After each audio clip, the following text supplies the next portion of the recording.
দর্শক, আমরা এই মুহূর্তে দেখছি যে টিএসসিতে দুইটি ককটেল বিস্ফোরণের ঘটনা ঘটেছে। এই মুহূর্তে দেখছি যে টিএসসিতে কিন্তু দুইটি ককটেল বিস্ফোরণ করা হয়েছে এবং পুরো এলাকা কিন্তু এই মুহূর্তে দেখছি যে ধোঁয়ায় আচ্ছন্ন হয়ে গিয়েছে।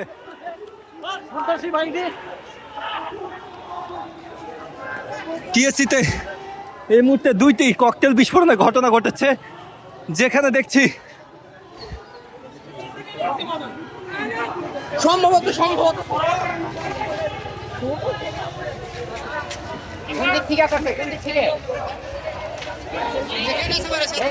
রাজধানী টিএসসিতে কিন্তু একটি প্রদর্শনী চলছিল, ডকুমেন্টারি প্রদর্শনী চলছিল। সেই সময় মেট্রো রেলের পাশের কিন্তু দুইটি ককটেল বিস্ফোরণের ঘটনা ঘটেছে। ধারণা করা হচ্ছে সোহরাওয়ার্দী উদ্যানের ভেতর থেকে এই ককটেলগুলো ছোড়া হয়েছিল।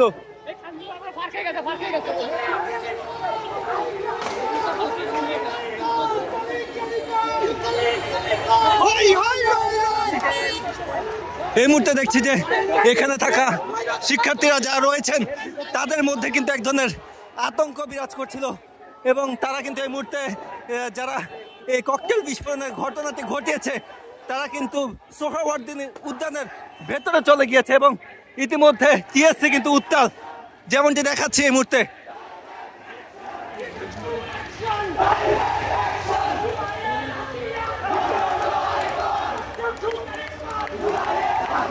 তাৎক্ষণিকভাবে এখানে দেখছি যে শিক্ষার্থীরা মিছিল করছে।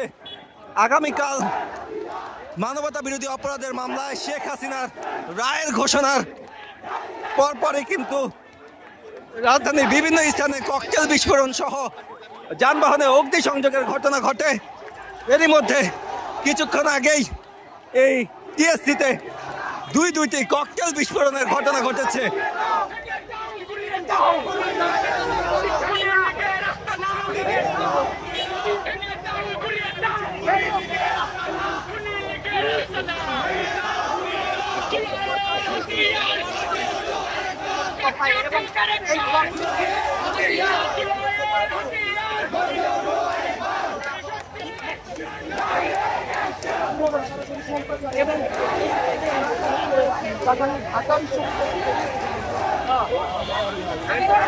ঢাকা বিশ্ববিদ্যালয়ের টিএসসিতে দুইটি ককটেল বিস্ফোরণ, দুর্বৃত্তরা তারা ককটেল বিস্ফোরণ ঘটিয়ে সোহরাওয়ার্দী উদ্যানের ভিতর দিয়ে চলে যায় এবং এরই মধ্যে দেখছি যে ঢাকা বিশ্ববিদ্যালয় এলাকায় শিক্ষার্থীরা সঙ্গে সঙ্গে বিক্ষোভ করছেন।